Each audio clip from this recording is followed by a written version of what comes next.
I imagine at some point, if not right now, the difference between Quartz Party 2 and Quartz Party 2 will need disambiguation for the average person. So I'll start this video off by explaining the difference between these two games with extremely similar titles and subject matter. About a dozen years ago, in the midst of Mages Inc., formerly known as 5PB, making sequels for Quartz Party Blood Covered, Team Grigri, the indie studio who made the original versions of Quartz Party, came out with the first chapter of a numbered sequel, Quartz Party 2 Dead Patient. One can surmise the reason why this one got the big number while Book of Shadows and Blood Drive just got subtitles is because it was produced by the core team and it was more of a standalone entry, rather than a direct sequel impossible to understand without context. The 2020 X game, Darkness Distortion, is being produced by Mages, but it is also a significant standalone release after a decade-long series hiatus, so one must imagine they wanted it to be a numbered entry because it sounded nice. But since the original Quartz Party 2 still isn't finished, they can't really call it Quartz Party 3, so instead they just switch the numerals from Arabic to Roman. Confusion between the two is probably compounded not just by the fact that both games have been cursed by delays in development, but also the fact that Dead Patient is about a girl named Ayame waking up in a haunted hospital, whereas Darkness Distortion is about a hospital haunted by Ayame's curse. These are apparently different girls named Ayame and different hospitals. All these similarities were so perplexing that around the time Darkness Distortion was announced, Kedwin felt the need to clarify that yes, they were different games and no, Dead Patient hasn't been cancelled. This brings us to probably the biggest elephant in the room. Dead Patient hasn't been finished. In 2013, they released a roughly 2-hour Chapter 1, intending to publish the rest episodically, as they had for the original Blood Covered. Then in 2017, they came out with the eventually widely released version called Dead Patient Nias, which reworked the engine and added a whopping one whole extra chapter. That is the version that was translated into English in 2019. And that's it, as of now. If we expect this game to be of a similar scale to Blood Covered, then we may generously say that it's currently around 20% done, and it's been at around 20% for 12 years now. From what I've seen, Dead Patient has received worse reviews in general than anything else in the series, including the anthology and Blood Drive. And I think you can pinpoint what I just said as the primary reason for its controversy. People paid money for this, only $10, but still, and they haven't yet received a full game. And that's a fair criticism, I suppose. But in spite of that, I think that this small portion of the game is actually really good. That may surprise some of you, as I think I have a bit of a reputation for haterism of anything that came after Blood Covered. But I genuinely believe Dead Patient has the strongest opening chapter of any game in the series so far, and if the full product holds up at least as well as this, it could be a genuine contender for the best game in the franchise. But let me start from the beginning. As mentioned, you play as Ayame Ito, a white-haired amnesiac high school girl trapped in a haunted hospital. The first thing she does after waking up strapped to a surgery table is fall on her face, land on a needle, throw up, shit out copious amounts of blood, and realize she can't remember anything. Strong start. In a new record for Quartz Party, the gameplay starts less than 4 minutes in, where you're given the simple task of exiting the room by doing a short item puzzle. Now, I bring up the Blood-covered opening cutscene in what feels like every fucking video now, just to praise its pure, beautiful functionality. But I think in that regard, Dead Patient makes it look embarrassing in comparison with its sheer efficiency, showing off the dreadful scenario, the amazing art style, the basics of gameplay, and the most important character, all in around 7 minutes. Just go down the hallway and you'll find that the game has basically already begun. You have a little area to explore and a couple puzzles to solve already. By this point you've been given an item puzzle, a test of observation, and a test of knowledge. All three of these go for a fairly naturalistic presentation. The items you find are all reasonable for a hospital, the locker layout being alphabetical is the most logical conclusion from an organizational perspective, and the assorted notes and details, while perhaps a bit convenient, feel not so outrageous as to draw attention. I find this notable because it's a contrast against the puzzles we encounter later on, such as when we're trapped in a room where the door code is inexplicably written on radiographs, and before that we encounter a door locked by a key found in a vending machine? Who would do that? It feels like they wanted to front-load the game with examples of well-considered design. A quick intro, a bunch of distinct gameplay sections, and some of the best puzzles this team has ever made. Gives a good impression. The same could be said about the visuals, which serve as a great 3D adaptation of the Blood-covered art style. In fact, this might be my favorite look for any game in this franchise. All the environment and object textures being so low-res, some of them being literal 2D pixel art, helps ease the mind into the particular curve of abstraction that Dead Patient puts into the low-poly 3D models, including the chibi-fied form of the characters. Still, there's a good amount of detail in the levels, with enough clarity to tell what everything is and enough clutter that it could be imagined as a realistic space. The lighting is pretty good too. And it's also just generally cool looking and pleasant, in my opinion. It's a lot better than Blood Drive, which looked a bit shit. Aside from puzzle solving though, most of the gameplay takes the form of fairly simple enemy avoidance. There's 3 methods you have for stealthing around. You can collect noise-making objects to throw and distract, you can hide in one of the deliberately positioned closets to hide, or you can just run. I believe running is allowed since you don't seem to have stamina as a limitation, but it's very hard to tell. If you do get hit, then you can carry up to 3 randomly spawning bandages to restore your health.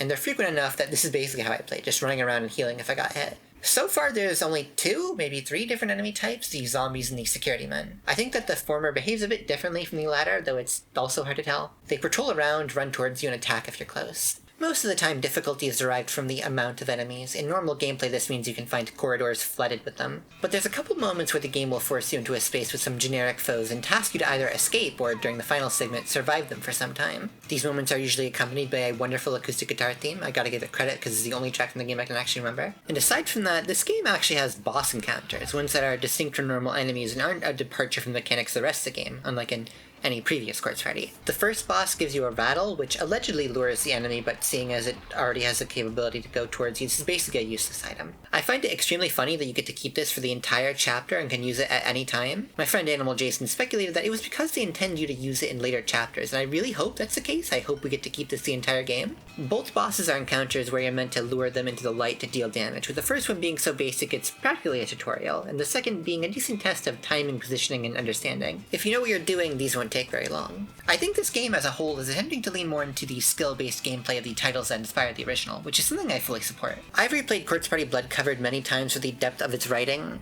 It feels like I find something new every time I read it, but the gameplay portion is essentially a roadblock to that, because there's very little I can do to improve my progression through it to the part I actually go there for. In part, that's because all the challenges are either puzzles, which I already know the answer to, or traversing a grid-based map, where there's a really low ceiling for how fast I can go. That's not to imply Blood Covered is a bad game, or that the pure visual novel entries of the franchise are any closer to being true Gesamtkunstwerk. I'm a strong proponent of the idea that sometimes a narrative is best conveyed in the format of a computer game, with all the unique benefits to pacing and presentation they can provide, and I truly believe that Blood Covered is among the best examples of this in action. History has shown it would not be improved if you added a single RPG battle to the end of it. But it's not perfect, Yuka, and if something mechanically engaging that complemented the tone and form was attached to all that, I'd hardly be begging for its removal. In the case of Dead Patient, rather than the gameplay merely setting the pace and atmosphere of the experience becomes an essential factor I consider upon replay. How do I get better at cutting angles? When's the optimal time to stop and start running? What's the best way to deal with this boss? Have I managed my resources well enough that I can take a hit through a slightly faster route, or should I play carefully around this enemy? And so on. I imagine that someone somewhere in the process understood this and wanted to draw attention to it. After all, this is the only Quartz Party game to have a speedrun achievement. And a significant percentage of the player base went for it, which shows that clearly something is working. That's a huge part of the reason why I vouch that so far, Dead Patient is good. It has a lot of potential. And I mean that in more than just the gameplay, by the way. I really like the story so far, scant though it may be. We don't learn a whole lot other than that there's zombies wandering around, probably a curse related to the Darkening, some sort of experiment with dead patients and the cops are involved. But the characters are where it's at. And although Ayame spends most of her time reacting to everything rather than asserting herself, clearly she's at the very beginning of her character arc, Ritsuko is absolutely amazing. She spends most of her time acting, honestly, childish, being immature and prone to outbursts, despite being the only adult among literal children. That side of her balances out the one or two character quirks that she brings up a lot, her career and her fiancé. If she otherwise acted normally and those two facts were the only notable traits she possessed, it would be easy to dismiss her as a bit of a gimmicky character. This is highlighted later on when her camera breaks and she believes her fiancé has betrayed her, at which point she undergoes a noticeable personality shift. She basically becomes incredibly meek and accommodating to Ayame, as if she's swung around the opposite direction from where she started.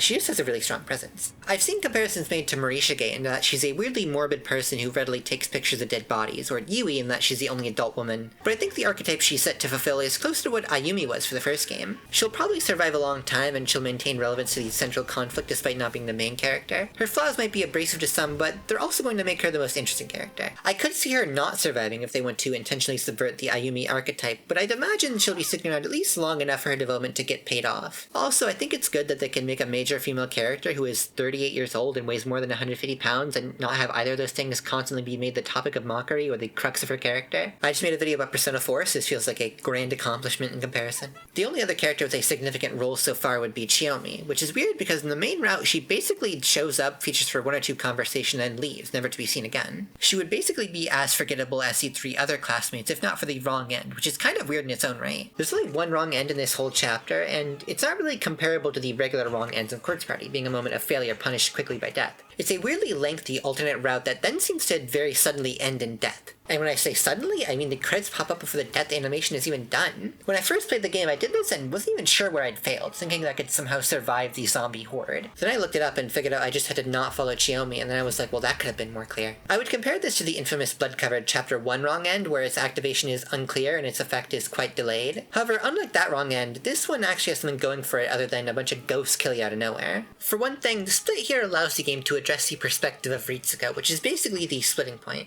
In the wrong end, Ayame flashes back to her advice and realizes she had a point. And in the main route, Ayame basically just agrees with her at first before her plan fails on its own, at which point we receive the strongest bit of characterization from Ayame in the whole game. It might be a bit too early to draw any conclusions, but I can imagine the drive to save as many people as possible coming into conflict with reasonable self-preservation is probably going to be an important theme in this game. The other big part of this wrong end is, of course, Chiyomi. Whereas Ritsuko feels like a pretty distinct character, it's not too hard to identify that Chiyomi is a lot like Seiko. She's the upbeat, kinda unserious, and mildly perverted close friend of the main character. She hasn't yet displayed the subtle maturity of Seiko or the unsubtle romantic and sexual attraction to her best friend, but the parallel becomes obvious when the severity of the situation is undercut by us finding Chiyomi in need of help in the bathroom. Quite similar to an iconic Seiko moment from Blood Covered, which the devs are not shy about referencing. I believe this not only indicates that the similarity is intentional, but also that the audience is meant to notice it. I kinda get the impression that she's not just meant to fulfill the same utility as Seiko, having a lighthearted rapport with the main character in the early stages and then getting killed off to signal when things get serious. In the main route, she does seem to survive the first chapter, and at this point, I think it's fair to say that things really have escalated.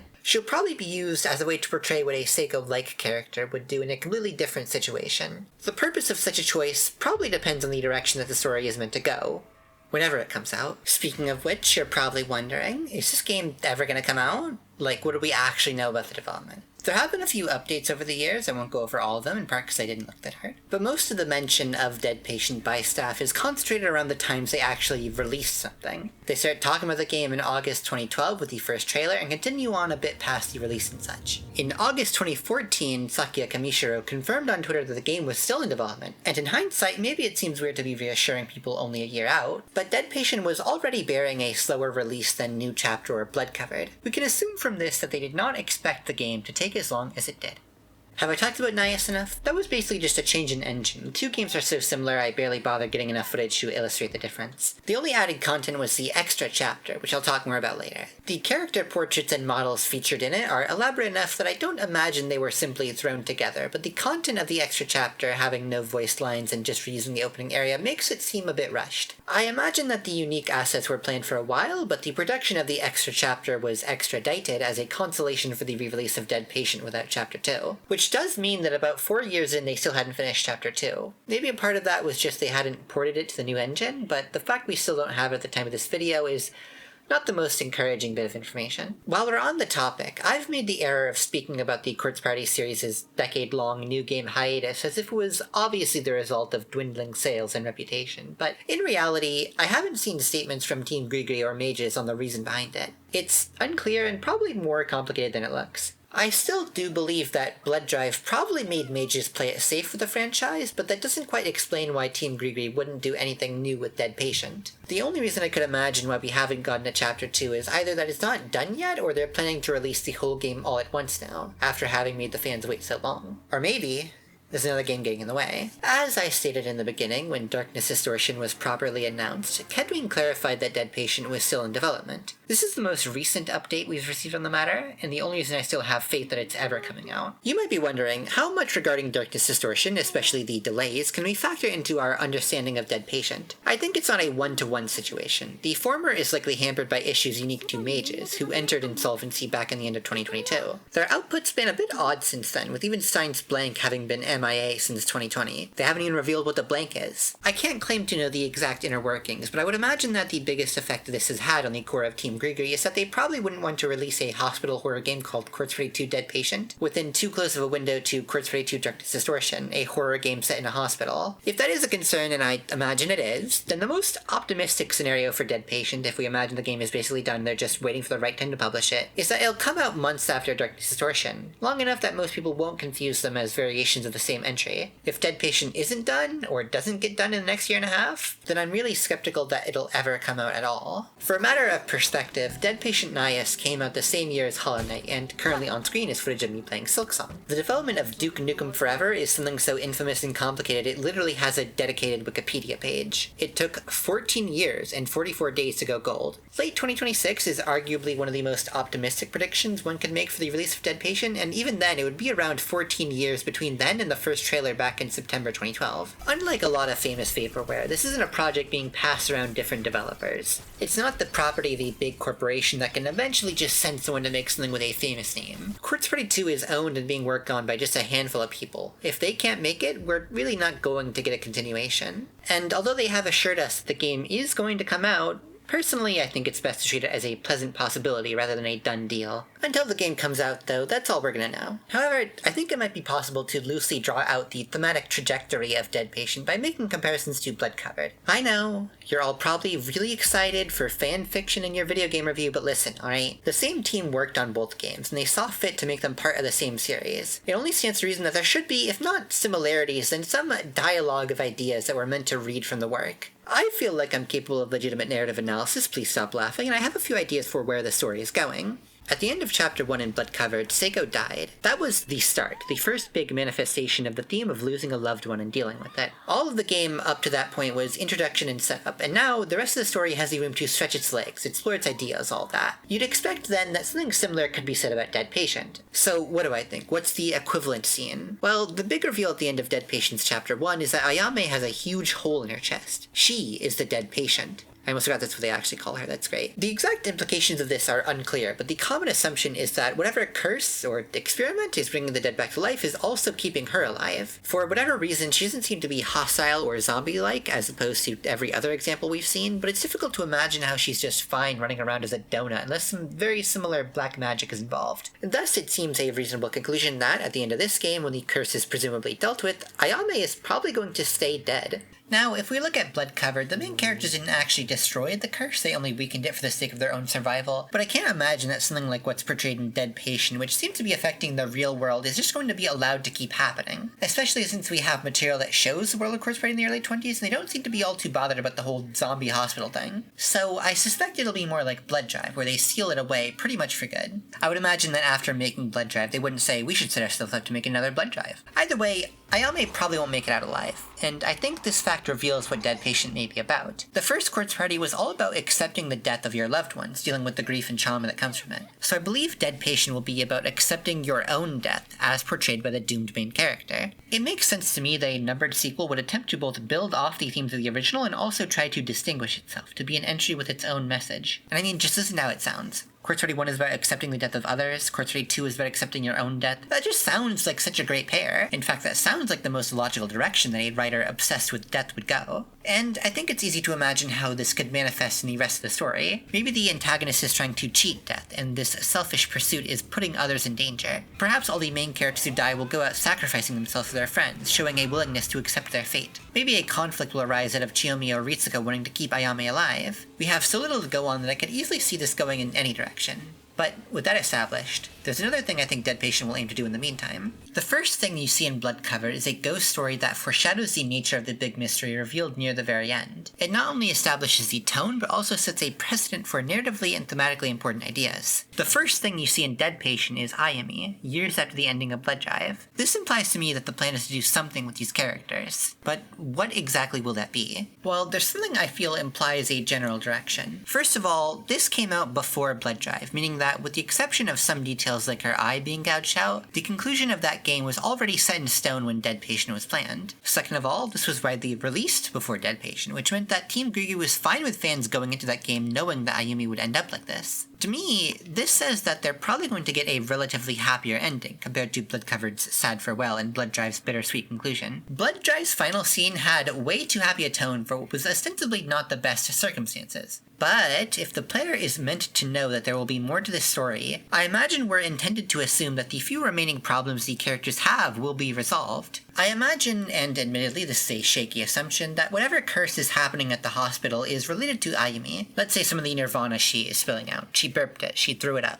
So when the actual main characters of Dead Patient dispel that curse, Ayumi is going to get better. I mean, surely they're not showing back up for them to go through even worse trauma. I imagine Yoshiki would probably try to keep Ayumi out of danger, so I think whatever grand thing happens probably has to affect them outside the hospital. So what else could it be besides Ayumi regaining her mind, calling out to Yoshiki after years of barely speaking, barely moving? The incredibly short extra chapter 1 only gives more evidence to this. Why else would they set up Satoshi to have a conversation with Morishike's dad for any other reason than the two of them talking it out, working through it together? it's a therapy session. There's also that drama CD, which just has so much content about Yoshiki and Satoshi that I can't imagine nothing will happen with them. What's weird to me, though, besides the fact that Satoshi looks like this, is the fact that he's here instead of, say, Naomi. She might be a better therapy partner. I mean, Satoshi didn't really lose anyone too important to him, right?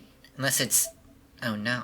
This being an extra chapter makes me believe that it won't be necessary to know for the main story, which I think bolsters my theory that Ayumi and Yoshiki won't end up in the hospital. If they did, it'd probably turn into a whole tearful reunion and the player would just think, wait, who are these people? How do they know each other? I never played the other games. If this doesn't happen, then that would mean they'd somehow completely miss encountering Satoshi and Murashike's dad, which I want to believe is too cartoonish a possibility to even entertain, so for my sake, I won't. Relegating such moments to small scenes disconnected from the greater plot would avoid these issues, and assuming that's how it will be presented makes it easier to imagine what I'm proposing relative to any other obvious alternative. And that's basically everything I have to predict. The way I see it, if I'm right, and as long as they don't drastically change how the game looks or plays, I don't even know if I'll need to make another video on Dead Patient if and when the full game comes out. Contained within these words may be a key to decode the themes. You just have to apply it to the rest of the work instead of hearing me list examples. But if I'm wrong, well, I'll probably have to put something out at least to correct the record. Maybe it'll be a short video. I just hope none of you listening to my speculation assume that if the game doesn't match up perfectly with what I predicted, it must be bad. I'm not an all-knowing genius after all. It's all possible that Dead Patient could surprise all of us and still end up being a great game. My prediction could be completely correct and the story still might be bad. We don't know. Maybe there's a hot spring in the hospital, maybe a goblin will show up. I know very well that you can't just judge these games by their first chapter. But right now, I'm chill.